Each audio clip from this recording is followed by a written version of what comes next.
अंबाजोगाई येथे बीड जिल्ह्यातील पहिले योग शिक्षणाचे धडे देण्यासाठी ओमकार योग शिक्षण संस्थेची स्थापना करण्यात आली असून त्याचा शुभारंभ नुकताच 3 जुलै रोजी बीड जिल्ह्याच्या माजी खासदार डॉक्टर प्रीतमताई मुंडे यांच्या शुभ हस्ते व मान्यवरांच्या उपस्थितीत करण्यात आला।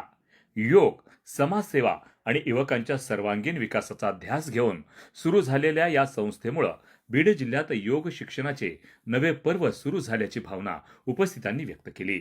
या कार्यक्रमास प्रमुख पाहुणे म्हणून ओम शांती सेंटरच्या संचालिका ब्रह्मकुमारी सुनीता दिदी, जीवन शिक्षण प्राथमिक विद्यालय अंबाजोगाईच्या मुख्याध्यापिका सौ अंजलीताई लोहिया, अंबाजोगाईतील ज्येष्ठ पत्रकार परमेश्वर गीते उपस्थित होते। स्वागतोत्सुक म्हणून आशा फाउंडेशन महाराष्ट्र राज्याचे अध्यक्ष तथा संस्थेच्या सहसचिव सौ स्वप्नाली नितेश शिराळे यांनी मान्यवरांचं स्वागत केलं। व्यासपीठावर ज्ञानदीप अकॅडमीचे संस्थापक तथा ओमकार योग शिक्षण संस्थेचे उपाध्यक्ष प्राध्यापक दत्ता दराडे उपस्थित होते। संस्थेचे संस्थापक माजी सैनिक दत्ता लांबसर व संस्थेचे सचिव योग गुरु धनंजय इंगळे यांनी उपस्थितांचे आभार मानले। या कार्यक्रमाचं सूत्रसंचालन योग शिक्षिका सुनीता नागरगुजे यांनी केलं। कार्यक्रमाची सुरुवात दीप प्रज्वलन करून महाराष्ट्राचं दैवत स्वर्गीय गोपीनाथराव मुंडे यांच्या प्रतिमेस पुष्पहार अर्पण करून करण्यात आलं। यावेळी माजी खासदार डॉक्टर प्रीतमताई मुंडे यांनी योगाचं महत्त्व पटवून देताना सांगितलं की योग हा केवळ व्यायाम नसून शारीरिक, मानसिक आणि आध्यात्मिक बळ देणारा मार्ग आहे। योगाच्या माध्यमातून समाजातील भेदभाव दूर करून सर्वांनी एकत्र येत महाराष्ट्र अधिक सक्षम बनवावा असं आवाहन त्यांनी केलं। काही का असेना निमित्त पण आज आपल्याला योग साधनेचं महत्त्व हे अधिकाधिक लोकांना पटलेलं आहे आणि ते काळाची गरज आहे हे लक्षात घेऊन केवळ आपण घरी वर्षातून एक दिवस 21 जूनला योग करणं हे उद्देश योग हा आपल्या जीवनशैलीचा भाग झाला पाहिजे या दृष्टीने आपण कार्य करत आहात। त्याबद्दल मी तुम्हाला खूप खूप शुभेच्छा देते। पण मी आज माझ्यासारख्या व्यक्तीने जर घरी योगा करायचं ठरवलं तर मी कसं करणार जर माझ्यासाठी चांगले प्रशिक्षक नसतील। आता आपण सगळे टेक्नॉलॉजीच्या जगात आहोत। कुठलीही गोष्ट फटकेने फोन काढतो आणि गुगलवर शोधतो, चॅट जीपीटी वरती बघतो। या सगळ्या काळात सुद्धा तिथे सुद्धा आपल्याला कोणीतरी प्रशिक्षण देणारं जर जगात अस्तित्वात असेल तरच ते माणूस गुगलवर येईल ना।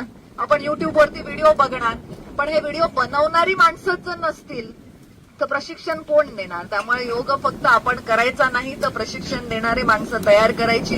या तुमच्या भूमिकेचं मी खूप खूप कौतुक करते आणि इतक्या मोठ्या संख्येने आपल्याकडे यासाठी विद्यार्थी उपस्थित आहेत म्हणून मी त्यांचंही कौतुक करते। शारीरिकच नाही तर ते आपल्याला मानसिक आणि आध्यात्मिक दृष्ट्या जर आपली वाढ व्हायची असेल तर निश्चितच योग धारणेचं आपल्या आयुष्यात खूप चांगलं महत्व आहे। आत्ताच्या काळात धावपळीचं युग आहे, स्पर्धेचं युग आहे। या स्पर्धेमध्ये आपण आपले 100% देत असताना कुठेतरी ईर्ष्या, द्वेष या भावना आपल्या मनामध्ये जन्माला येऊ नयेत। एक हेल्दी कॉम्पिटिशनच्या जगामध्ये आपण काम करत राहावं यासाठी तुम्ही सगळे या कोर्सला ऍडमिशन घेतली आहे असं तुमच्या वतीने मी समजते।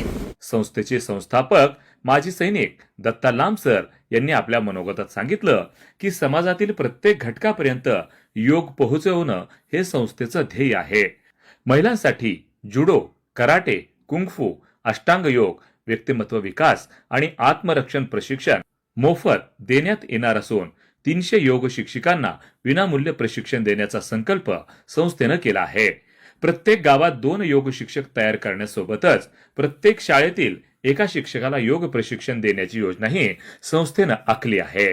गरीब विद्यार्थ्यांसाठी योग पद्धतीद्वारे पोलीस व मिलिटरी भरती पूर्व मोफत प्रशिक्षण देण्यात येणार असल्याचंही लांब यांनी सांगितलं। घरोघरी योग पोहोचला पाहिजे आणि प्रत्येक व्यक्तीचं शरीर, मन व आत्मा मजबूत झाला पाहिजे या भावनेतून संस्था निस्वार्थपणे कार्य करणार असल्याचं त्यांनी यावेळी सांगितलं। 21 वर्ष देशसेवा केल्यानंतर निवृत्त झालेल्या दत्ता लांबसर यांनी आतापर्यंत 250हून अधिक मोफत योग शिबिरे आयोजित केली असून जवळपास 80,000 नागरिकांना योगाचं प्रशिक्षण दिलं आहे। सेवेत असताना आपल्या पगाराचा मोठा हिस्सा गरजूंसाठी खर्च करणाऱ्या लांबसरांनी निवृत्तीनंतरही समाजसेवेची परंपरा कायम ठेवली असल्याचं यावेळी सांगण्यात आलं। ज्ञानदीप अकॅडमीचे संस्थापक प्राध्यापक दत्ता दराडे यांनी सांगितलं की योगाधारित प्रशिक्षणामुळे अकॅडमीतील अनेक विद्यार्थी पोलीस व मिलिटरी भरतीत यशस्वी होत आहेत. त्यामुळं ग्रामीण व गरीब विद्यार्थ्यांना याचा मोठा आधार मिळत आहे. या कार्यक्रमास श्रवण ऑर्केस्ट्राचे संचालक तथा सुप्रसिद्ध गायक ज्ञानेश्वर नागरगोजे, योग शिक्षिका सौ मनीषाताई इंगळे, माजी सैनिक परमेश्वर साठे, सौ अंजली पाटील, योग शिक्षिका सौ सरला उपाध्याय, योगगुरु भानुदास देशमुख, आंतरराष्ट्रीय गोल्ड मेडलिस्ट योगगुरु सोमेंद्र शास्त्री, योगगुरु अमित वर्मा, फार्मासिस्ट तथा योग शिक्षक गौरव गित्ते, डॉक्टर मोहन मुंडे, योगगुरु सचिन थोरात, योगगुरु परमेश्वर भिसे, योग शिक्षिका प्रिया शिंदे यांच्यासह विविध क्षेत्रातील मान्यवर या प्रसंगी उपस्थित होते. अंबाजोगाई शहरात सुरू होणारे हे बीड जिल्ह्यातील पहिले व्यापक योग प्रशिक्षण केंद्र ठरणार असून समाजाच्या सर्वांगीण आरोग्यासाठी ही संस्था महत्वाची भूमिका बजावणार असल्याची भावना उपस्थितांनी व्यक्त केली. कार्यक्रमाचं आभार प्रदर्शन प्राध्यापक दत्ता दराडे यांनी केलं. या कार्यक्रमासाठी ज्ञानदीप अकॅडमीचे सर्व विद्यार्थी, प्राध्यापक, सहकारी, स्नेहीजन व असंख्य कार्यकर्ते, पदाधिकारी मोठ्या संख्येनं उपस्थित होते. बीड जिल्ह्यात योग शिक्षणाची धडा देणारी पहिली संस्था उभी राहत असल्यानं एक चांगली संधी या निमित्तानं निर्माण झाली असल्याची भावना या प्रसंगी व्यक्त करण्यात आली. वार्ता न्यूज करिता परमेश्वर गित्तेसह संभाजी मस्के, अंबाजोगाई, जिल्हा बीड. खूप भाग्यवान आहात हे विद्यार्थी, कारण की योग ही आता सध्या काळाची गरज आहे म्हणतात तसं आहे. कारण की घराबाहेर निघाले की दूषित हवा, दूषित अन्न, दूषित पाणी, दूषित विचार, सगळं काही दूषित झालं आहे. जहर तो खाना है लेकिन जिंदा भी रहना है, स्वामीजी नेहमी म्हणतात की जगच असं झालंय आहे की या जगामध्ये स्वतःचं अस्तित्व आपल्याला टिकवायचंय, स्वास्थ्य राहायचंय. स्वस्थ है तो सब कुछ है, हेल्थ है तो वेल्थ है, सब कुछ है. म्हणून लहानपणापासूनच खूप काळाची गरज झालेली आहे योगाचं शिक्षण देणं. आणि मी खरंच दत्ताजी सरांना सॅल्यूट करते त्यांच्या कार्याला आणि त्यांच्या सर्व टीमला. त्यांनी एक खूप सुंदर उपक्रम अगदी चालू केलेला आहे आणि योग शिक्षक तयार करणं हे खूप खरंच काळाची गरज झालेली आहे. सध्या योग शिक्षक आम्हाला तयार करायचे आहेत आणि जास्तीत जास्त तळागाळापर्यंत स्वामीजींचं कार्य जे आहे, योग प्रत्येक व्यक्तीपर्यंत गेला पाहिजे. हे आपल्याला अति आवश्यक ती गोष्ट आहे. आणि स्वस्थ आपण राहिलो तर आपण आपल्या घराचे जसे आदर्श आहोत हे ना, आपले मुलं आपले आदर्श असतात आणि बघतात घरामध्ये आई कशी आहे, स्वस्थ आहे का, वडील कसे आहेत, स्वस्थ आहे का. आज एक खूप आनंदाचा दिवस आहे, त्यामुळे प्रकृती देखील आनंदाने येण्याच्या मार्गावर आहे खाली. नाही, जेव्हा खूप आनंद होतो ना तेव्हा ओसंडून जातं. प्रकृती पण आपलं रूप दाखवायली आहे. नाही, मी राम सरांचे खूप मनापासून धन्यवाद करते की त्यांनी बीड जिल्ह्यामध्ये, त्यात आपल्या अंबाजोगाई शहरामध्ये योगाचे जे प्रशिक्षण केंद्र उभारण्याचा संकल्प केला आणि ते आज प्रॅक्टिकलमध्ये त्यांनी आणलंय. त्यांचे मी मनापासून धन्यवाद करते. मी करणार, म्हणायचं पण करायचं नाही. रात्री कोण कोण बघतं फोन जास्त वेळ? 11, 12 कोण नाही. आता नाही येत, इथं आलात घरी